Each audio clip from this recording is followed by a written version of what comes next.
May the Buddha's blessings ever awaken and illumine our minds. May the Enlightened One's blessing and inspiration ever unfold in our hearts. May the inconceivable blessing of enlightenment itself, awakening itself, dispel the momentary illusion we've ever been separate, incomplete, or apart. Homage to the innate great perfection, the Buddha in your seat.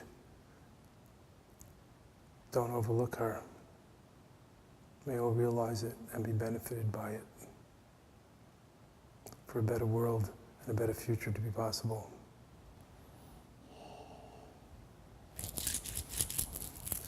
Now beginning, as always, arriving and settling, the first stage of any contemplative practice, meditation, prayer, whatever.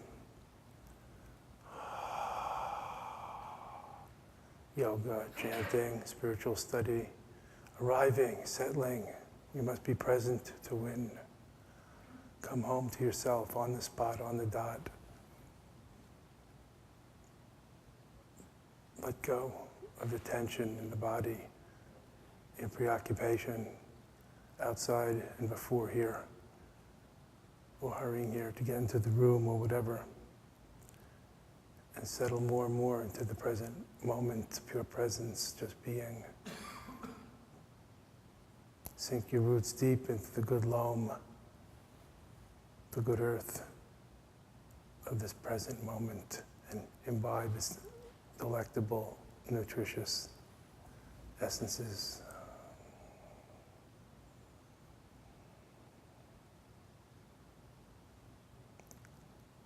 Open to whatever's present, letting go of preconceptions and expectations. With that childlike wonderment and awe at whatever momentarily arises and appears as if it's the first moment, only moment, dawn of creation, rather than tarnished by our jaded know-it-allness, our intellectual and conceptual obscurations, prejudices, opinions, and attachments. As the Dzogchen Master Longchenpa said, since things are what they are, beyond attraction and aversion, beyond good or bad, one might as well burst out laughing. Imaho. The great apparitional dreamlike, parade-like display of Dharmakaya awareness, the only show in town. Settling into it, looking at it, gazing nakedly, looking at whatever arises, being it, looking at the breath, becoming the breath, being breath, looking at appearances, becoming appearance, being appearances, mere appearance, no separation needed. Seeing through everything, seeing through yourself, seeing Buddha, being Buddha. Kandazampo. One's true nature, the natural great perfection, Dzogpa Chenpo, Dzogchen.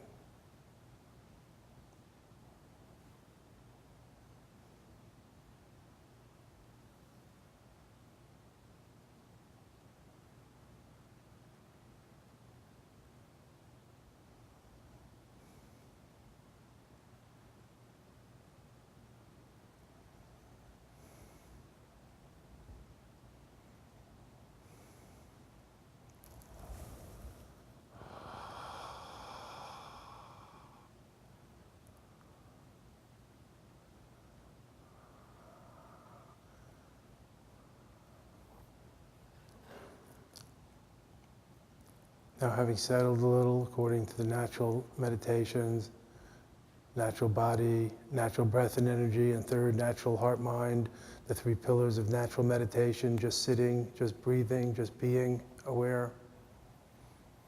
Now intensifying, the second step of any contemplative practice, releasing will be the third. The second step, intensifying, breathing.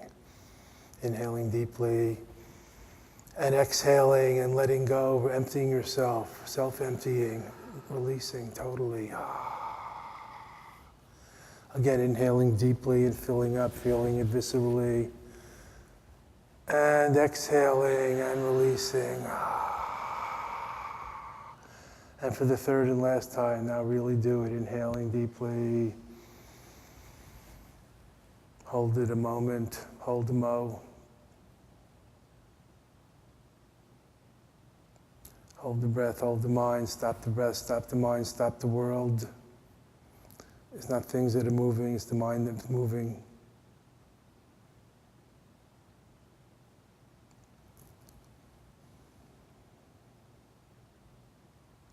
Intensifying, concentrating, somaticizing, and releasing. And one more last time, just for good measure. Inhaling, holding, and releasing. Now we're going to chant the easy to memorize, user-friendly Dzogchen mantra. Inhaling deeply and filling up. And with a huge exhalation,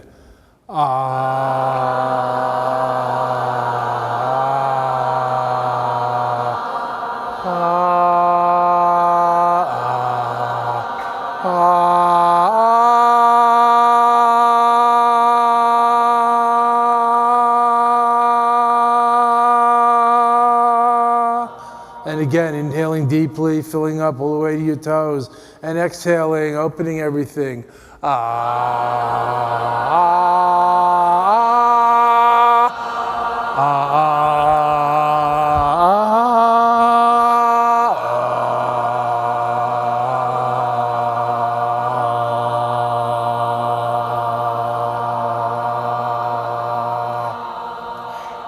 And now for the last time, let's really do it. Inhaling.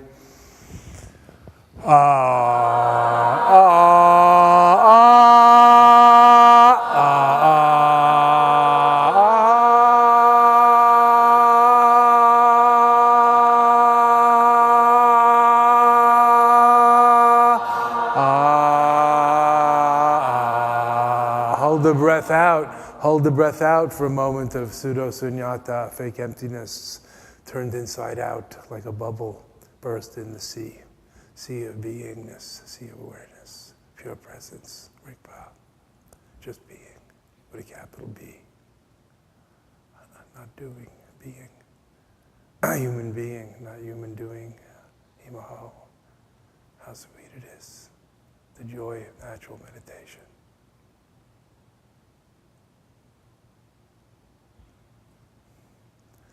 This is the releasing part. First, settling. Second, intensifying. Third, releasing, allowing, letting be.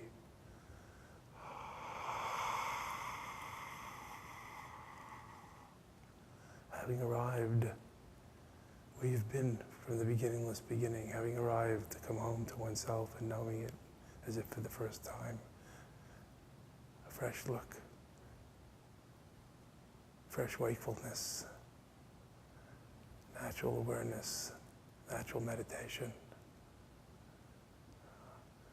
This breath, the only breath, this moment, the only moment. Sky gazing, space mingling, infinite dissolving. Imaho.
Lean back a little and relax. Drop the tension in the face, drop the shoulders, raise the gaze, elevate the scope of global 360-degree sphere of luminous, sensitive, receptive, present awareness. Mind, the mind, awareness, transparent to itself, just awareful, awaring, rather than selfing, creating stories.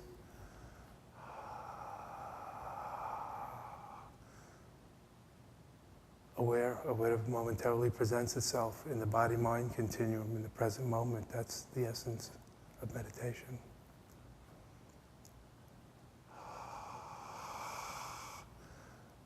Letting go means letting things come and go, letting be, without attachment or aversion, not pushing it away or pulling towards, without judgment or reactivity, resting in yamshak, great equanimity, one taste, objective detachment, seeing through all momentary, dreamlike, illusory, impermanent phenomena and noumena of mind stuff. Resting in the essence of awareness, resting at the origin of all things. The Alpha and Omega, Mahashunyata, the luminous awareness void, the Buddha mind, luminous, senseless openness, our true nature. Gunsampo, Imaho.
Linda, could you even get that person and tell them to come in?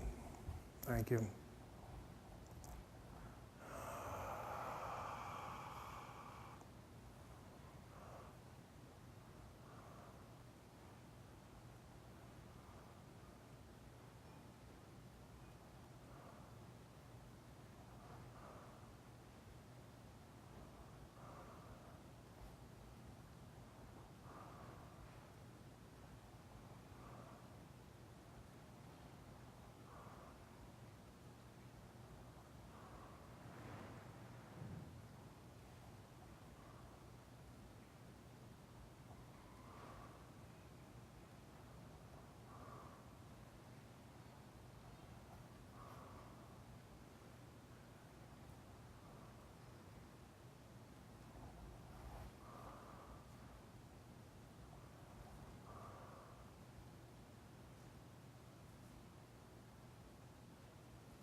Eyes open, ears open, nose open, throat open, mouth open, sky gazing, go a little gaga, let go of habitual conceptual reference points. Heart open, mind open, inclusive, relaxed, at ease, posture open, breath open, everything open, natural, at ease, sky gazing, space mingling, infinite dissolving, decontracted as it is, natural flow, natural meditation, awareness transparent to itself, luminous, senseless openness, simply awareful, awaring, not selfing, awaring. This breath, only breath, this moment, only moment. Imaho.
Attend to the threefold self-liberation or self-releasing, looking, seeing, and freeing, looking or perceiving, experiencing.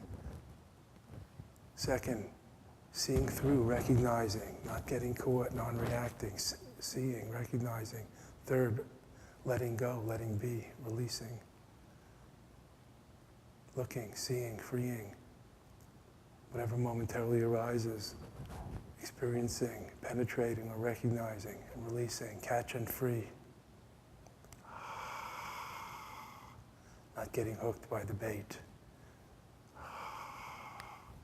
Remaining centered, at home and at ease in awareness itself, naked awareness, a luminous, scentless openness, the totality, the clear light of reality. Nowness awareness, the authentic Buddha within.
Om Gate Gate Pada Gate Padas. Can't hear you. Bottom of page 20.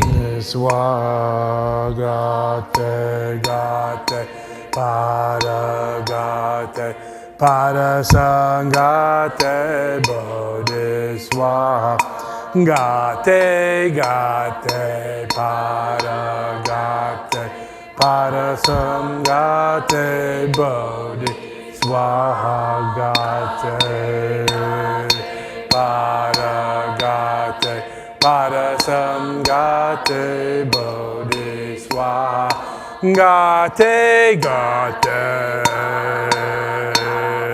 Pada Sangate Bodhi Swaha Gate Gate Gate Bodhiswa Gate Gate Pada Gate Pada Sangate Bodhiswa Gate Pada Gate Pada Sangate. Focus, concentrate, one syllable at a time. Chanting meditation. One syllable at a time, just chanting, letting everything else go. Chanting Dzogchen. Gate Pada Sangate Bodhiswa Gate Gate Sangate Bodhiswa Gate Pada Sangate Bodhiswa Gate Pada Gate Pada Sangate. Don't be afraid to move. Don't be a wooden Buddha. Be a living Buddha. Dancing, singing Buddha. Joyous Buddha. Gate Pada Sangate Bodhiswa Gate Gate Pada Gate Pada Sangate Bodhiswa Gate Pada Gate Pada Sangate Bodhiswa Gate Pada Sangate Bodhiswa Gate Gate Pada Gate Pada Sangate Bodhiswa Gate Pada Sangate Gate Gate Pada Sangate Bodhiswa Gate Gate Pada Sangate Bodhi. With verve Gate Pada Sangate Bodhi. Put yourself into it completely. Gate Pada Gate Gate Bodhiswa Gate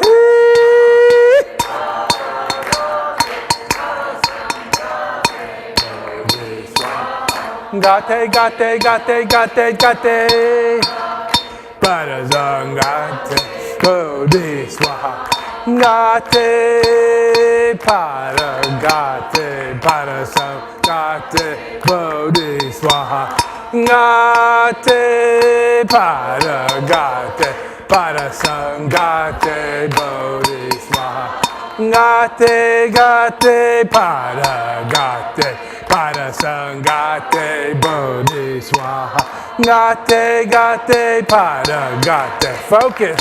Gate Bodhiswa Gate Gate Pada Gate Pada Sangate. Just chanting. Gate Gate Pada Gate Pada Sangate Bodhiswa Gate Gate Pada Gate Pada Sangate Bodhiswa Gate Gate Pada Gate Pada Sangate Bodhiswa Gate Gate Pada Sangate Bodhiswa Gate Gate Pada Sangate Bodhiswa Gate Gate Pada Sangate Bodhiswa Gate Gate Pada Sangate Bodhiswa Gate Gate Parasangate Bodhi Swaha Gate Gate Paragate Parasangate Bodhi Gate Gate Paragate Parasangate Bodhi Swaha Gate Gate Paragate Parasangate. What page? Gate Gate Paragate Parasangate Bodhi Swaha Gate Gate Sangate Gate Parasangate Bodhi Swaha Gate. Beyond, totally beyond even the beyond, transcendent while imminent, Bodhi, awakefulness, Swaha, far out, hallelujah, eureka, amen, Swaha, Gate, Bodhi, Swaha, Gate, beyond, totally beyond, right here and now, awakening, Swaha, Bodhi, Swaha, Gate, Gate, Paragate, Parasangate, Bodhi, Swaha.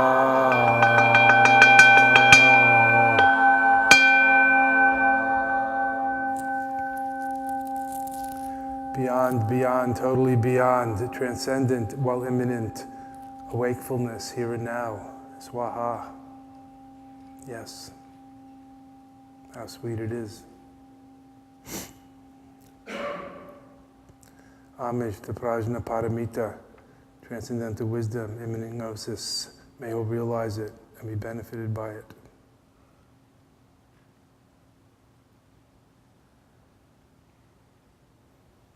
Homage to the Buddha within. Ma, Prajna Paramita, don't overlook her.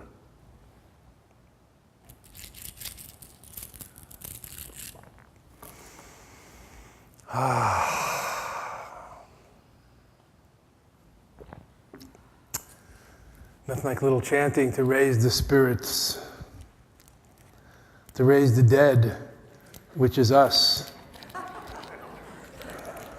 The dead, the wounded, the victimized, the walking wounded, the lame, the halt, the dumb, the deaf, and the blind. I won't mention any names.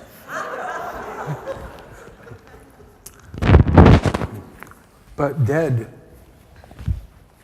not really alive to our true life that awaits us, our true selves, our true Buddha life, our Buddha-ness, our enlightened living, our inherent freedom of being, as we discussed yesterday, the great perfection, the natural great wholeness and completeness, our true nature.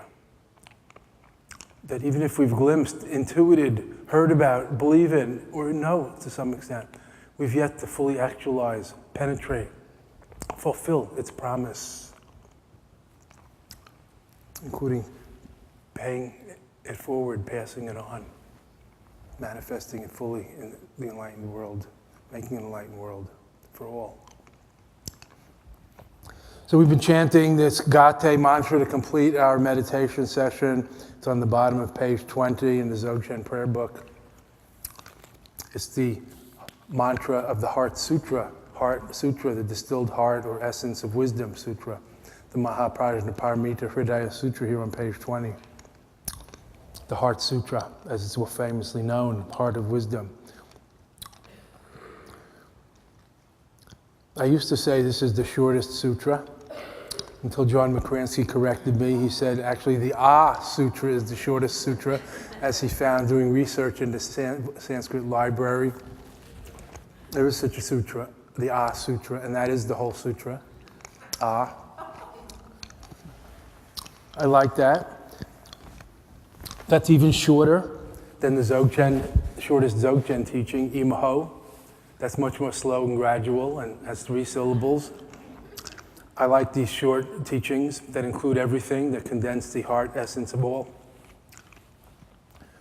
It's part of The Lazy Man's Guide to Enlightenment that I subscribe to. And if you haven't read that book, it's worth reading, The Lazy Man's Guide to Enlightenment. It's out there right next to the classic On Having No Head by Douglas Harding, another classic I recommend. Douglas Harding, a British Dharma teacher who died a decade or two ago, his entire enlightenment was realizing that he had no head, that his head was totally useless. It was like a big meatball filled with spaghetti sauce, and that he really didn't need it to function, to be at one in his life, with his life. Of course, he didn't turn into a lobotomized vegetable. That's all fear, if we let go of thoughts and our ego. But that's not the reality. That's ego, fear, protecting its dominion. So here on page 20, the Heart Sutra, the heart of the voluminous 100,000 verses of Prajnaparamita Sutra, or wisdom scripture in Buddhism spoken by Buddha. This is the heart of it all.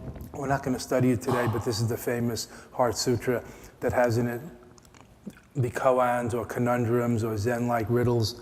Form is emptiness, emptiness no other than form, and so on. Not this, not that, not nothing, but it's really something, ain't it? That's the essence of the Heart Sutra. The Mahashunyata, the living void, the fertile void, the effulgent, overflowing void, great subjectivity, the magical display, Maya Lila, as they call it in Hinduism, the magical dance of dreamlike illusion, Maya Lila, yet how sweet, how marvelous it is. As the Zen master Robert Aitken Roshi once said, of course poetry is delusion. Long live delusion. Don't be dualistic about non-dualism. There's no such thing as two, anyway. So you can study this sutra, and there are many commentaries on it. That's not our subject here today. But we chant the mantra to complete our practice, beginning and ending with some chanting and energy practices, and the main practice, the naked awareness, silent meditation, the naked awareness practice of Tregchud, of cutting through, seeing through, being through, in the form of sky gazing, the naked awareness meditation of non-meditation, in the Dzogchen scheme of view, meditation, and action of the great perfection. View, like the sky, infinite, open, perfect, without corners, without center and periphery. Like Pascal said about God, God is the circle, the sphere, let's say circle, whose center is everywhere and circumference or outside nowhere. That's the view. Or like Meister Eckhart, who I quoted yesterday, the eye through which I see God is the eye through which God sees me. Non-dualism, transparency, wholeness, oneness, totality. How can we express the inexpressible? Yet there it is in poetic form. Ralph Waldo Emerson called it, he had a huge epiphany out of which came all of his works and transcendental philosophy. He called it transparent eyeball. He realized he was just a transparent eyeball, God's transparent eyeball. He realized he was God's transparent eyeball. That was the beginning of his entire career, which spawned Thoreau and the whole transcendental movement. That's the kind of practice we're doing, the Buddha mind practice. Not just chanting or rituals or radiating light or praying for peace. All those things are good in their context. They're part of Mahayana Buddhist practice. Here we're doing this week, I'm concentrating on the Dzogchen practice of naked awareness, Rigpa practice, Tregchud practice, seeing through, cutting through, seeing through, being through, and the sky gazing, in the form of sky gazing. So from the view, which is like the sky, expansive, inclusive, practicing, resting in this outlook of everything left as it is. Remember Buddha's famous statement, there is nirvanic peace in things left just as they are. From that view, that outlook, that perspective, that intuition, that embrace, that vastness, like the sky, as we say in Dzogchen, comes the meditation, like a mountain, indomitable, unshakable, immovable, no matter what falls on it, no matter what grows on it, no matter who climbs on it. no matter who kicks it, punches it, poops on it, or praises and endures it. Meditation like a mountain, unshakable, immovable, resting in the view of the great perfection of things as they are. All is well and all shall be well in the best of all possible worlds, as the Christian mystic Dame Julie of Norwich said 1,000 years ago. This is not just Buddhism. This is meta-wisdom. This is universal truth. But check it out. See if it isn't true for you. That's the only thing that matters. If you can't confirm it for yourself, that won't help much. The meditation of the natural great perfection, of non-meditation, of leaving it as it is, of resting in the view is the meditation of Dzogchen, not crossing your legs, crossing your eyes, crossing your fingers and hoping to get enlightened. From that view of the great natural innate great perfection, as we call it, the luminous great perfection, comes the meditation of non-meditation, of resting in the view, abiding by the view, relying on the view. Not polishing, trimming, cutting, adding to, subtracting, leaving it as it is. Yamsha, great equanimity, great evenness, great one taste. And from that naturally evolves proactive Buddha activity rather than reactive, egocentric karmic activity.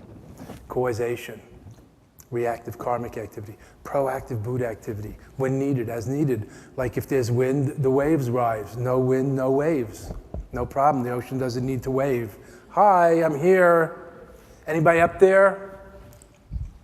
The ocean is not insecure because it never leaves its bed, even though it moves. It's not static. We can be a living Buddha without leaving our bed, our true place, the groundless ground of being. So from the view like the sky comes the meditation like a mountain, comes the inexhaustible, responsive, appropriate, selfless Buddha activity, liberating and beneficial Buddha activity. The 6 and 10 Panacean virtues of the Bodhisattva: generosity, ethical self-discipline, patient forbearance, energetic effort, mindfulness and concentration, wisdom, discrimination, discernment, empowerment, skillful means, authentic awareness, aspiration, and so forth. The 10 Bodhisattva virtues, the paramitas, you can read all about them in Buddhas as Buddha does. I'm not going through that today. Maybe at the end of the week I will when we talk about integration and action in daily life. And Mirabai Bush, the founder of the Contemplative Mind and Society Project, one of my old dear friends from India days, 35 years ago. Holy shit, almost 40 years ago. God, are we getting old? Even Jess is getting old. Are you 30 yet, sweetie? 35. Oh, no, don't say that. I wasn't joking. I'm still thinking you're 28. You're 35? I'm 35. No, it's not possible.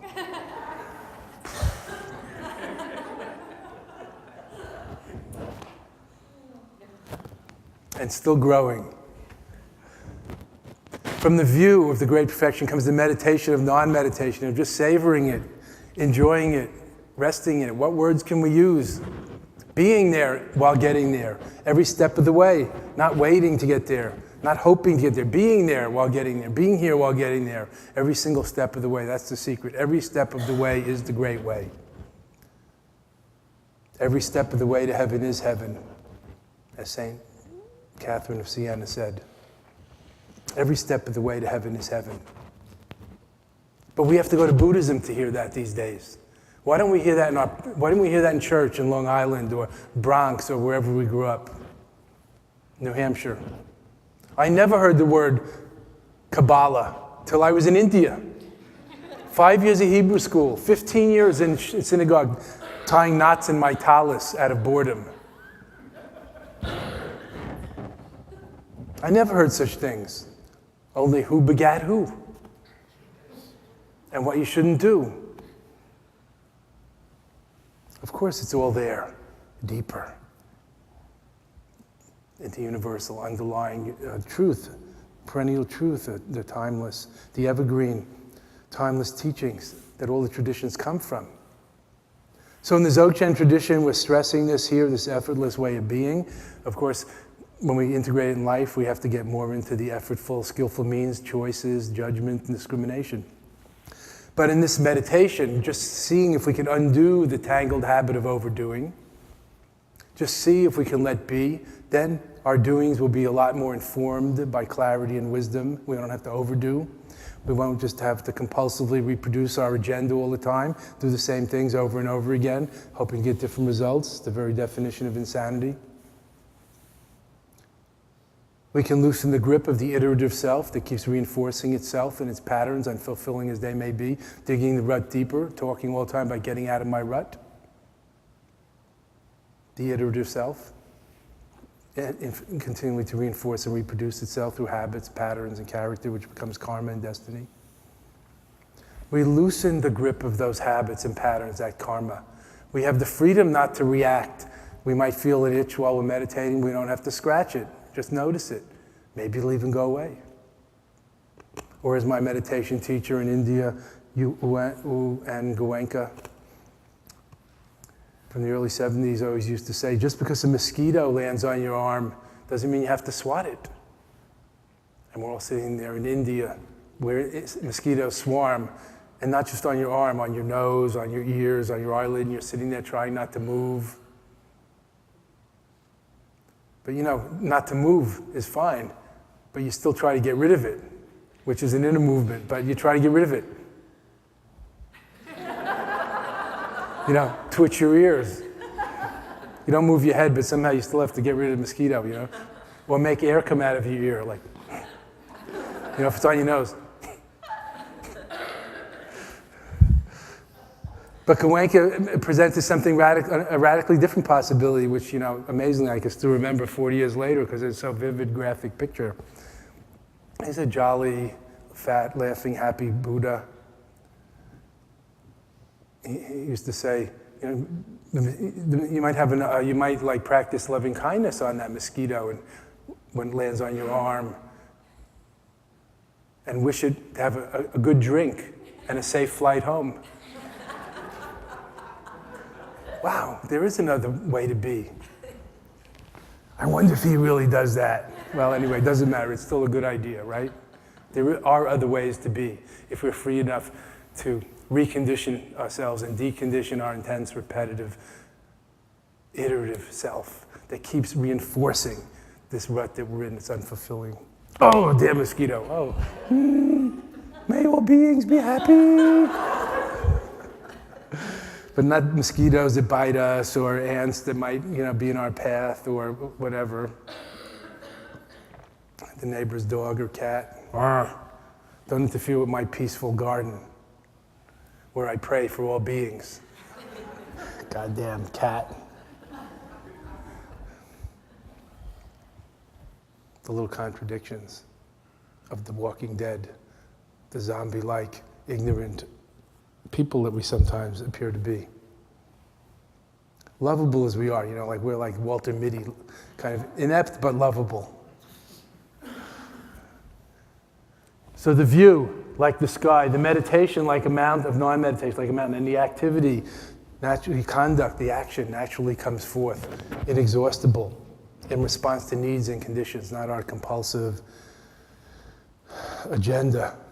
Always like do-gooders, missionaries, always trying to shove the truth down the throat of the heathens. The heathen may be the Dalai Lama and the Panchen Lama, but trying to shove the truth down these poor, ignorant heathens' throats to save their souls. And we're like that, always trying to tell other people they should be like us, do what we do, the children or other people, they should agree with us. I mean, we might even be wrong, but still pushing our agenda, always doing things the same way and hoping others will join us and agree and reinforce it. View, meditation, and action, the great perfection. Or view, meditation, action, and result, the fruit. We talked yesterday about the view is the ground, the basis of this whole practice, not meditation itself. From the view comes meditation. Just sitting there trying not to think is not meditation, that's thought suppression. That's not Buddhist meditation.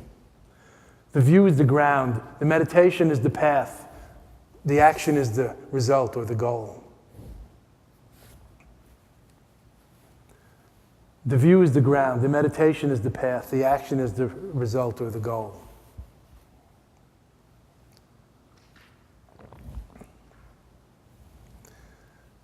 If you read Tibetan Buddhist books, you'll see this about outline of Mahamudra and Dzogchen, the non-dual direct access, Tibetan mysticism, the highest teaching of Tibetan Buddhism, Mahamudra and Dzogchen. Mahamudra, the natural great perfections, Mahamudra, the great symbol or the supreme outlook, the supreme stance, Mahamudra, the great gesture of awareness, the ultimate outlook, the supreme stance, Mahamudra, or Dzogchen, the natural great perfection, the great completeness teachings, the non-dual teachings of innate Buddha-ness or sudden enlightenment now. Always explained according to view, meditation, action, or ground, path, and fruit.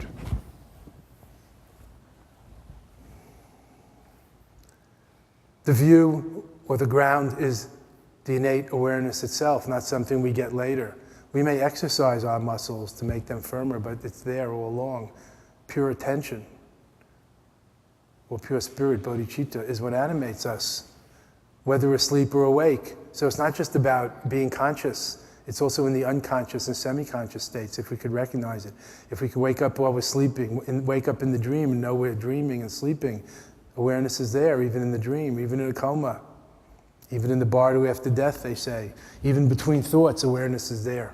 When there's no thought, awareness could be there, as many of you no doubt have experienced, not just in meditation, in life, right? Maybe you get scared, a car's coming right at you, you're not thinking, but you're present, something's there. Maybe through cosmic orgasm or in the afterglow. Who knows, some breakthrough, something. No thought, yet aware, present, alive. So going deeper into that inner light, clear light, incandescent, animating principle, that's Rigpa. Pure presence, naked awareness, what can we call it? Calling it awareness is too anthropomorphic. It's the divine mind. It's the beingness itself, the isness, the Buddha natures, Tathagata Garbha, our true nature, not our personal nature, our transpersonal being. It's not impersonal, it's transpersonal, transcendent yet immanent, transpersonal, transconceptual. So the view is the ground, is Rigpa, is innate awareness or wakefulness. Whether concentrated or distracted, same nature of mind, regardless of different states, changing states of mind. The view, the ground, is awareness, Rigpa, innate wakefulness. The path is Rigpa, practice, Rigpa exercise. The meditation of non-meditation. Exercising that innate muscle, that innate awareness. So it gets more awake, clear, stable, free, self-recognizing, self-knowledge, self-aware. The practice, the path is it. And the result is also it, in action, uninhibited. The result is also Rigpa, or awareness made manifest through all forms and possibilities.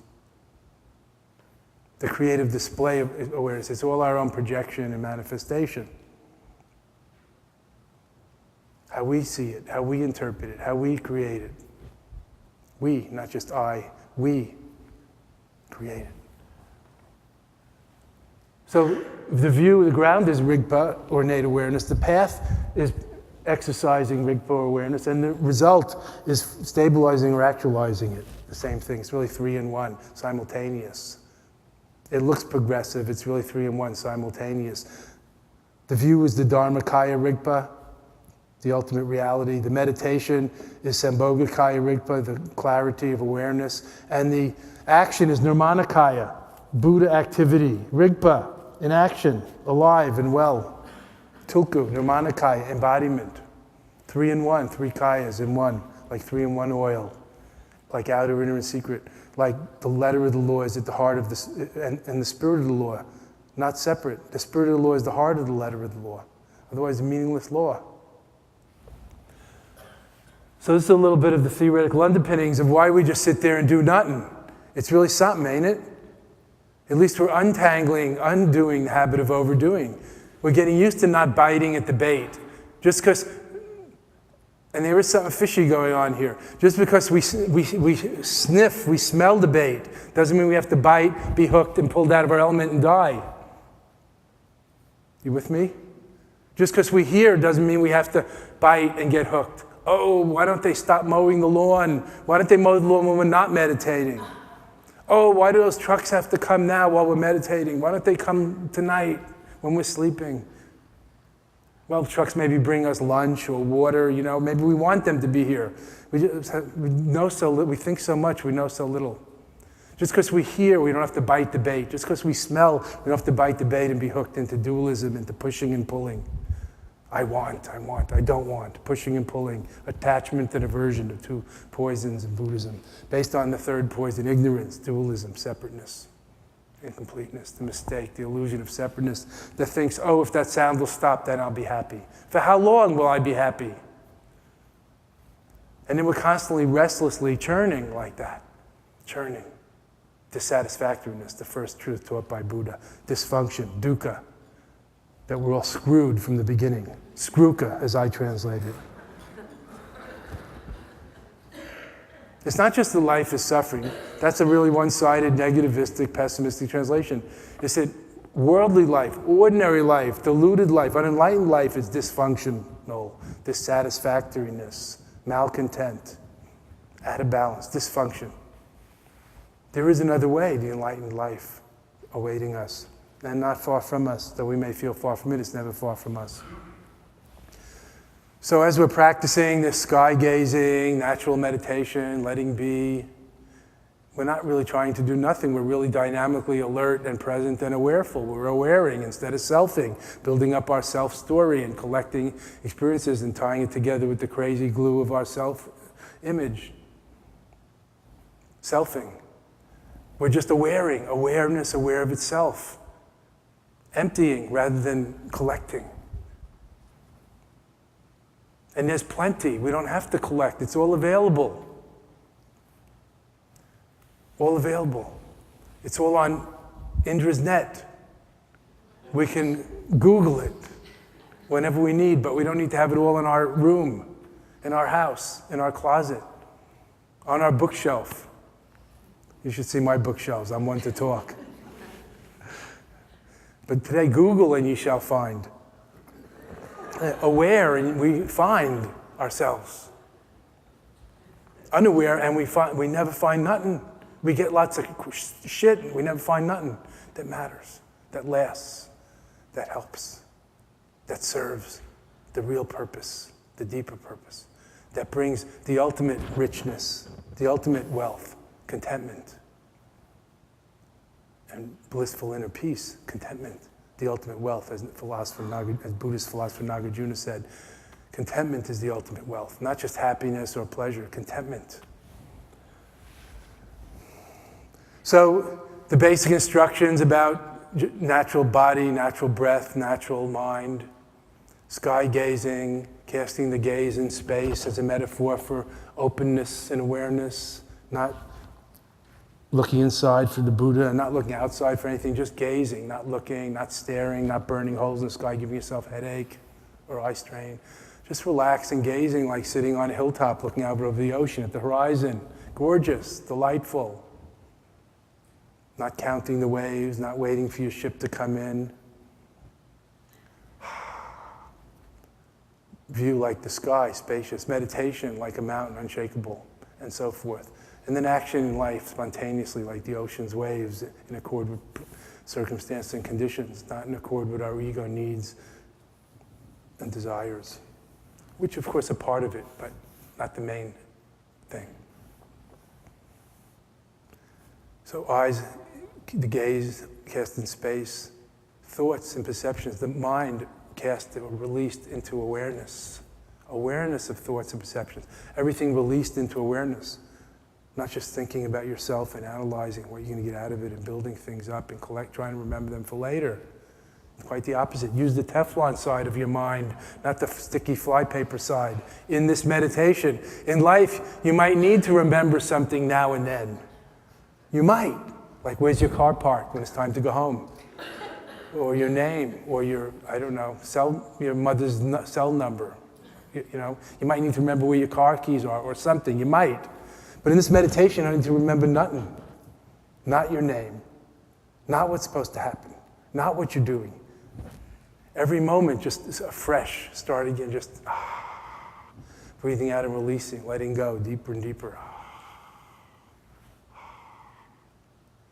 Of course, with breathing out, there's breathing in, but emphasizing more the releasing rather than the filling and collecting.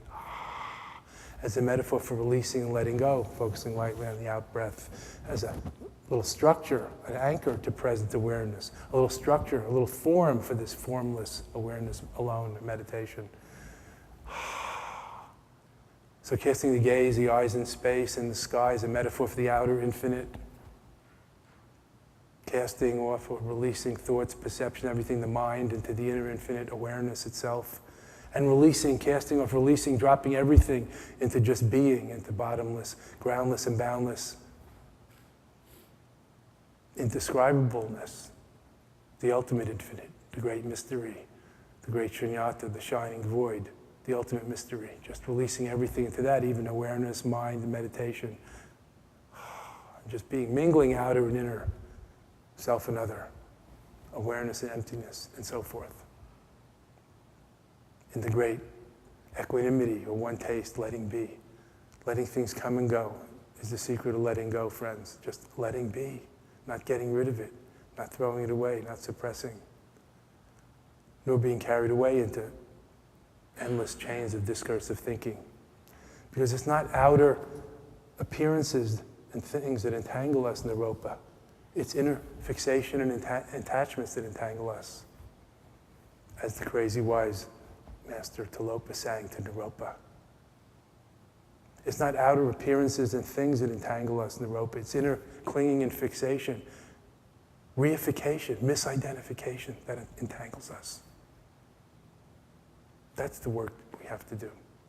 To look into our own self-deception, illusions, attachments, preconceptions.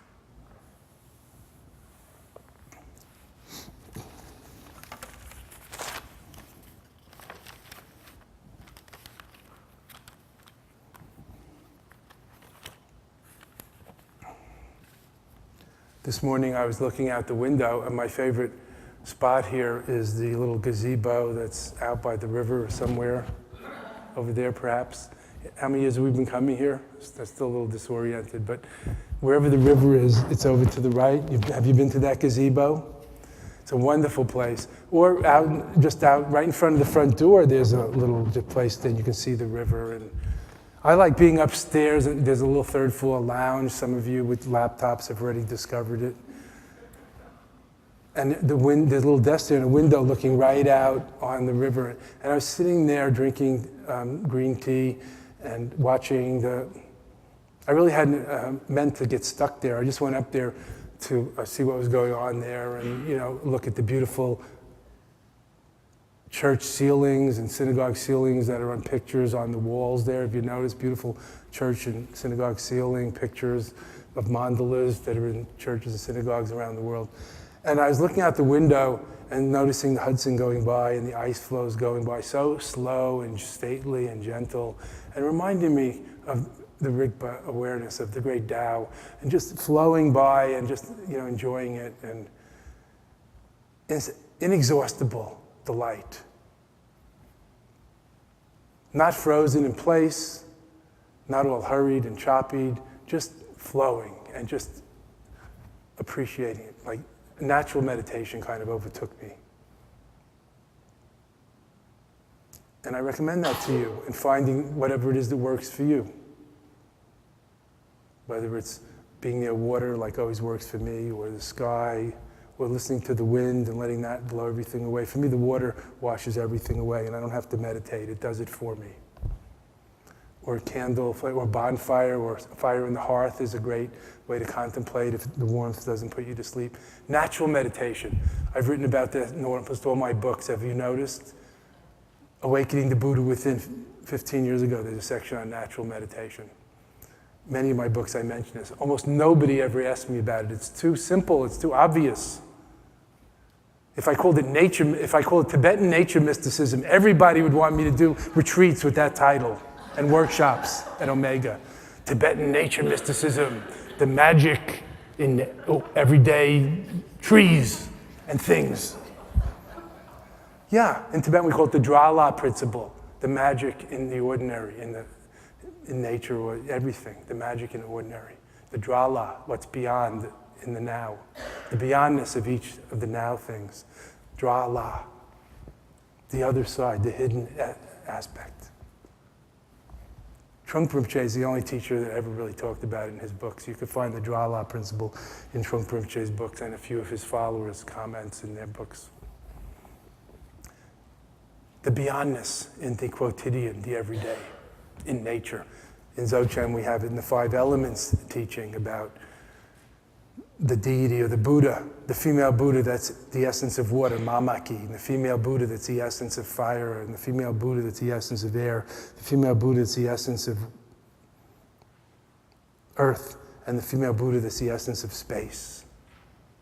5 elements, 5 Buddhas, all summed up, all subsumed in the Mahaprajna Paramita, the female Buddha, that is the 6th, that is awareness, consciousness, that lights them all up, animates them all. So I want to recommend this natural meditation to you. Not just because nature is a good, very supportive way, or being outside, or being in touch with also animals and things, and people are also part of nature. Maybe even the buildings are part of nature. They also grew here, just like the trees. It also has this Drala principle. The earth element, all the elements are in it. We shouldn't discriminate. I mean, I think we could find this even on a traffic island in the middle of Broadway in New York City. That's the place to test your view and meditation, your equanimity. Or maybe at the holiday dinner table with your family and in-laws.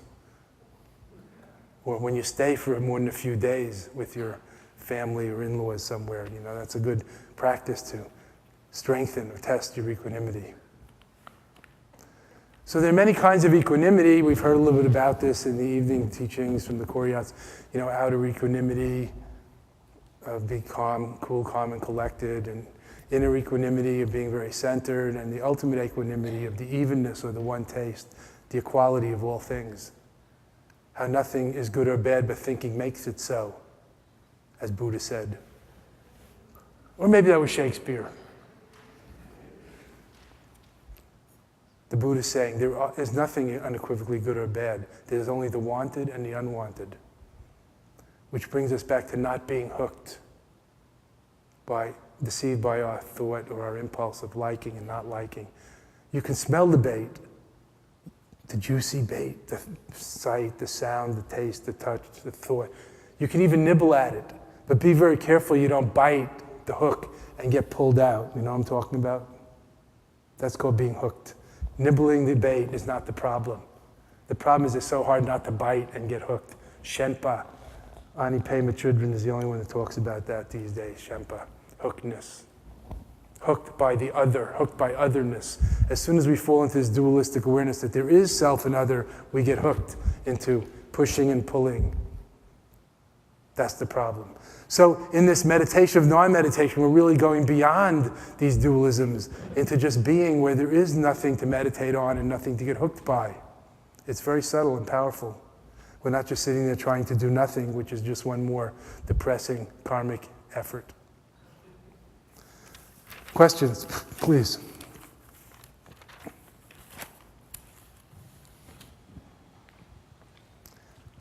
Yes, old girl. Are you really 35 or you're lying to me? No, I'm totally That's 35. You were like 25 yesterday, last month. No way. I've just been thinking about fearlessness a lot. Daniela spoke about fear on the first night and how it's a constriction of the self. And in terms of practice, when doing the breathing, the energy yogas, how long you hold your breath. Right. Especially if you're doing it by yourself. If you're in a group, you hold it as long as the group is. But when you're by yourself, there's that limit or that push, that kind of fear that comes up. And with the meditation practice, the treksha, the fear of letting, kind of what you were saying about, like in real life, you need to remember things. And you also need to have fear. Yeah. Like be afraid to, walk on the icy roof to get the frisbee. You should be afraid. and very, very, very careful, or even not do it. We're afraid to go in Central Park at night. I mean, I don't know now, but in the old days, that fear might help keep you alive. Well, I was thinking about the fear of letting go of thoughts. I mean, the habit is mainly fueled for me by fear. Like if I don't keep thinking about it, I'll forget to do it. So I better keep thinking about it. I thought you were going to say, if I don't keep thinking, then who will I be? Then I'll lose myself. Isn't that a fear? Probably. Because we identify with our thoughts and our mind and our personality and back to the iterative self, we keep reiterating our story and reinforcing ourselves, which we have to do because there is no such solid, permanent, separate entity. So to keep ourselves together, we need to keep doing that, but to a certain extent, you know, the healthy, individuated adult ego, yes. The egotistical, selfish bastard side, no, that's too much. Or narcissism and all, too much. So I've been thinking a lot about jigme, the word Fearless, jigme, jigme. Fearlessness, and jigme gawe nugu. And I love when you talk dirty to me. so I was wondering if you could talk about jigme gawe nugu, because it's not dirty. He's a master, just so you guys know. Do you want me to talk to you in Tibetan? Let me talk to you in Tibetan? No, I want you to tell the story of him. You tell. I can't remember. No. Jigme Gyaltsen Nugu was the great disciple of Dodrupchen, of Patrul Rinpoche, let's say. He was a guru of Patrul Rinpoche. He was a disciple in our lineage. And he was a great master. Jigme Gyaltsen Nugu, it means the fearless bodhisattva, the fearless offspring, direct offspring of the Buddha. That's his name, Jigme Gyaltsen Nugu, fearless. So that name's supposed to even inspire something in us to look into our own fearless or fear situation. Because bodhisattva has to deal with fear, like the fear of who will we be if we stop being selfish? You know, who will we be if we're too generous, the first bodhisattva virtue? Who will we be if we are too generous? Who will we be if we don't compete, if we're not a nasty bastard in business, if we don't grab what we want? So the name there even is a reminder. But what story are you reaching for? His introduction to the natural mind story? No, the one where Jigme Lingpa tells him to go up on the mountain where he goes and it's freezing cold. And these two guys come up and tell him, they say, no, it's not here. You have to go higher where it's even colder. And that story. And then what? I can't remember. And then you must have read it more recently than me. And then what? And then, so he goes up there and he's about to die because there's no, I mean, this is like high Tibet plateau mountain. There's no food. And he probably doesn't have his North Face sleeping bag and his down parker and thermal boots. And some woman comes by, a girl, with some food. He's not sure if it's like an apparition or... And then he's not sure if he should take the food, if it's demon or whatever. And then I guess he ends up taking the food, and it ends up being a place where people go for teachings.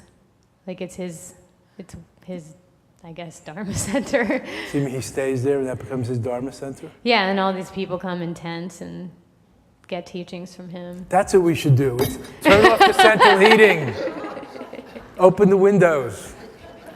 Oh, and how they it's found much too soft here. You'll never get enlightened this way. No more meals after breakfast. They may be demonic apparitions. Sometimes they seem that way, don't they? Oh no, lettuce and macaroni again.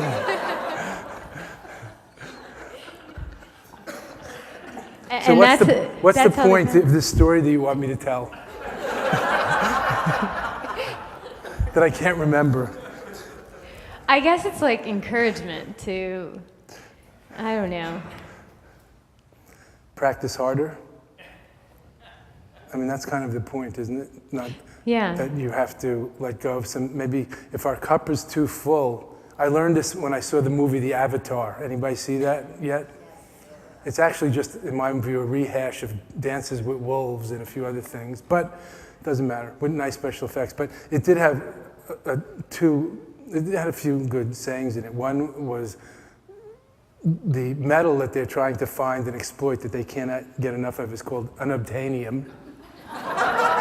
On this planet called Pandora, unobtainium.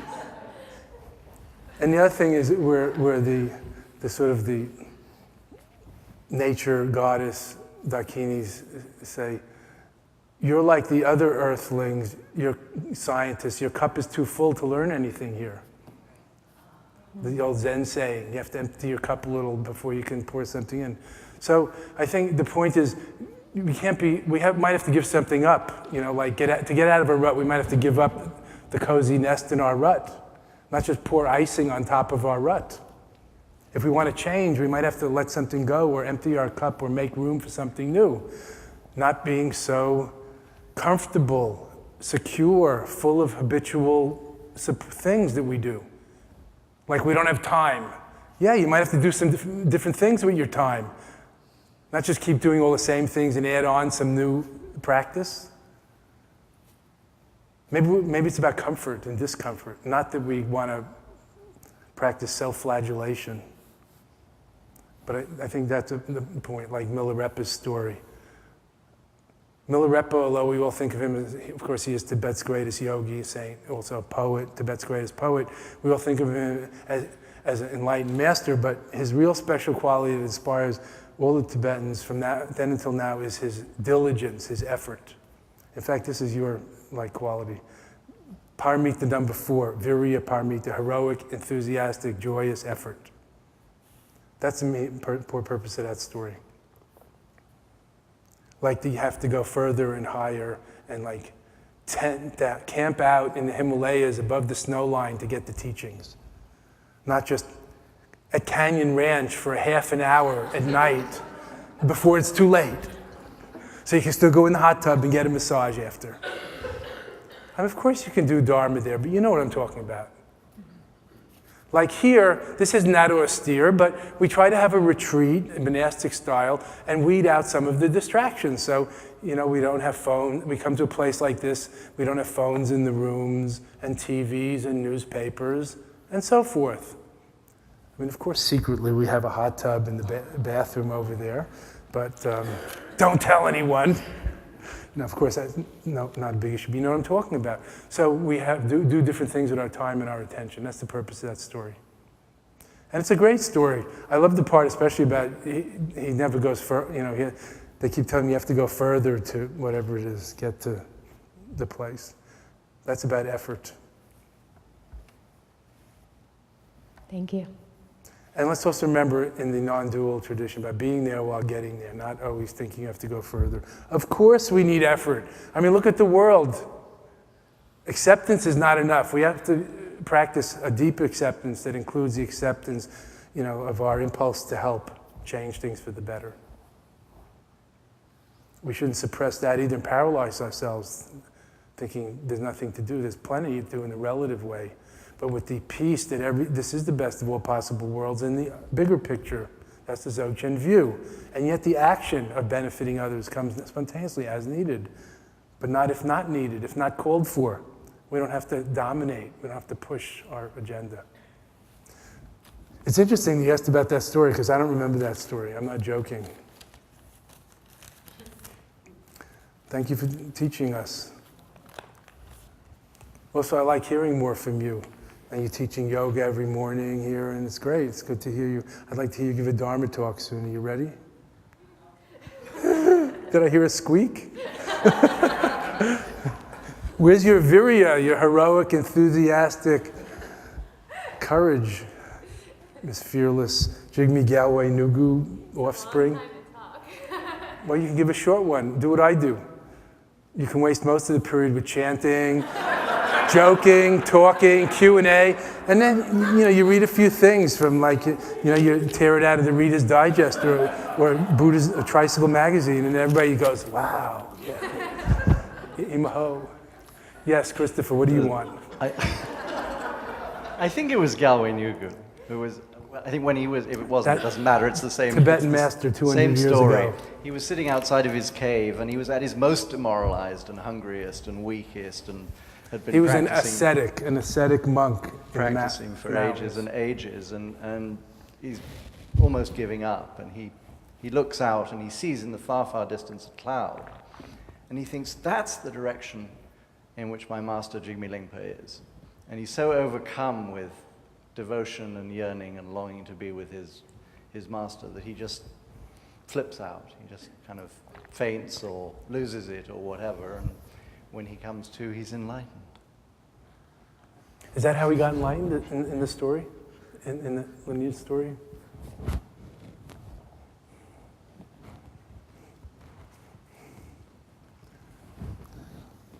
You know, when in the Tibetan tradition, when a great master, female or male, dies, I'm not going to use the word Lama, but something like the Dalai Lama or Karmapa, or there are female masters also. And then the disciples, who are usually old with the master, the disciples find the new reincarnation, right? And then the new reincarnation is a boy or girl, a child. And then they teach him what that one had taught them. So I feel like as I'm becoming more senile, you all are teaching me what I told you or referred you to read in my books or Kempo's books like 20 years ago. It's great. Thank you. We don't have to wait. You see, everything is happening faster now in America. Yes, question. It's interesting that there's a Milarepa story that's very much like that one, where he's alone and he has this vision of Marpa, and Marpa kind of says, "What's your issue, man? Go meditate." But same kind of story. My question, to digress a little bit, is about the action part of this. And yesterday you were talking about playing sports, and of course you're competitive, and that perhaps the Dzogchen view doesn't encompass that.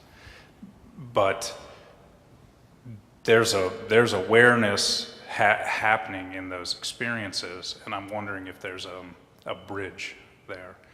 No, there's no bridge, because there's no separation. The Dzogchen view, to use your words, encompasses everything. Like when you're playing basketball, how is that outside, or competing, how is that outside the Dzogchen view? If you're just being, you're just playing, as Oscar Robertson, the great Michael Jordan of the early era, used to say. Somebody said, "What are you thinking when you're shooting that jump shot that always goes in?" He said, "Thinking, how could I think and shoot at the same time?" So in that's Dzogchen. That's really Zen mind. That's dog Zen. To be present. Yeah, and like with broad brushstrokes, yes. Now, of course, I may be a little over-competitive, so you shouldn't imitate me. You should kind of follow the view, rely on the view, not on the camera aperture. Yes, questions? Hi. Hi. What should daily practice consist of? Well, that partly depends on you. Like, what do you think, or what are you already doing or like to do? Well, Are you new with this? Other than, yes. So Yeah. other than meditating, and those things you were mentioning is like the lead-ups to meditation, Yeah, like like chanting chanting and or those kinds of bowing things. or candlelighting. Those should be part of a daily practice as well. Well, they could be. I don't know about should. That's mostly up to you. And I'll talk about that more at the end when we get to action. I'm concentrating now on view and meditation. The last few days I talk about integration and action. But just to answer your question now, in case we die before then, or some other teachers are sitting here and they don't say the right things. Just joking. I usually talk about the action and the meditation and stuff at the end, in the scheme of view, meditation, and action conduct. So generally, I advise, or the tradition advises, like having a daily practice, let's say. But anything I say is very improvisational. Like if I say meditate every morning, maybe somebody says, "I'm not a morning person." So I'll say, "Oh, meditate every night." What should we say? Meditate every day. So morning is good before things start going, but maybe night is good for you, or maybe midday, or when you get home from work, I don't know. Or maybe twice a day, short times. So I'd say having a meditation session, a formal, let's call it sitting practice, every day is very recommendable. And then how you structure that, could be according to the way we do it here, like with a little chanting and bowing to begin, the warm-ups, and then the main silent meditation, the naked awareness, sky gazing, and then end with some chanting and praying. Maybe in the middle you put in something like the who am I question or whatever works for you. So that's a session. But then you also have to practice, carry some of that awareness throughout the day. That's another practice, integration, that's important. Mindfulness and compassionate action, in daily life, generosity, in daily life.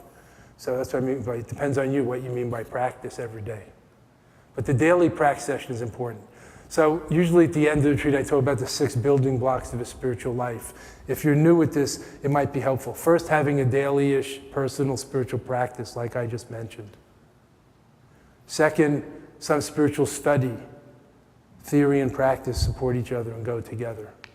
So you understand more. It doesn't mean you have to be a bookworm or an intellectual, just something that might help or be inspirational. Maybe it's just opening the book of nature or reading other people, but some study and learning, questioning or analyzing, whatever. Experiential and intellectual practice and study. And third, some form of work on yourself,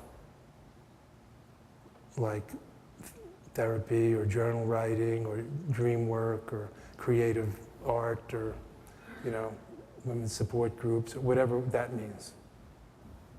So that's the first 3 of the 6 building blocks, and that's the inner triad, more alone-ish. Although you can do those things with others, those are more alone-ish. The 4th one, the next 3 are more with others. Group practice. It's very hard to do this alone.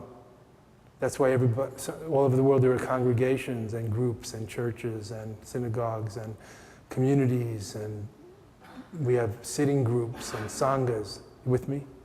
And 5th, teacher practice, working with some teacher or expert or mentor or elder can be very helpful. And 6th, last but not least, service. Seva in Sanskrit. Service to God by serving humanity. Some kind of giving back. So group practice, teacher practice, and service aspect are the 3 outer triad. And daily practice session like meditation, yoga, chanting, prayer, whatever. Some spiritual study and the working on your self-work, self-development, self-actualization work, the 3 inner triads, that's 6 building blocks of a spiritual life. And don't be overwhelmed by them, just pick up 1 or 2. You're already probably doing some anyway. It's not that mysterious. So I think the daily practice part is the part that's missing most from our Western religions. Of course it's there, but who goes to Mass every morning? Of course it's there, but who chants the Shema every morning if you're Jewish? I respect the Muslims who get out their prayer rug and bow to Mecca 5 times a day. They're doing something 5 times a day. Even if it's brief, good for them. That's not nothing. I wish we were doing something 5 times a day, a moment, 15 minutes or 5 minutes of mindfulness 5 times a day. That would be great throughout the day. So I hope that's helpful. And then how you structure your practice, you get used to and ask questions and check with other people. If you make an altar or you wave a candle or incense or, what things you shop for, a cushion or a seat or a back jack. You put all that together gradually and see what works for you. But continuity is the secret of success. That's where the everyday practice comes in. But I call it daily-ish practice. So you don't beat yourself up if you miss a day here and there. The important thing is like exercise, to do it most days throughout the year. Enough days throughout the year so you have a year-round exercise program. And most days throughout the year so you have a year-round spiritual practice. And then integrating it into daily life where the rubber really meets the road on the spiritual path. Mindfulness while eating and talking and working and practicing the virtues of generosity and selfishness and all those. So we'll end here. Thank you. If you want a little more help, and I know this is a silent retreat, but feel free to talk to the Koryaats or Jess or John Dean about that kind of thing, okay, as you're a new student. Or me in a private interview, you know, just ask your questions and you know, Google and you shall find, as Buddha said.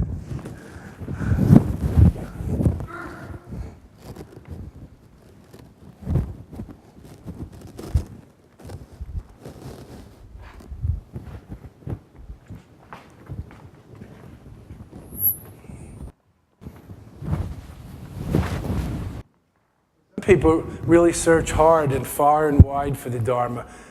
I went all the way to India and Nepal for it and had to learn Tibetan. This guy, Son, comes from Vietnam and is learning English, and he's here. Not to put you on the spot or anything.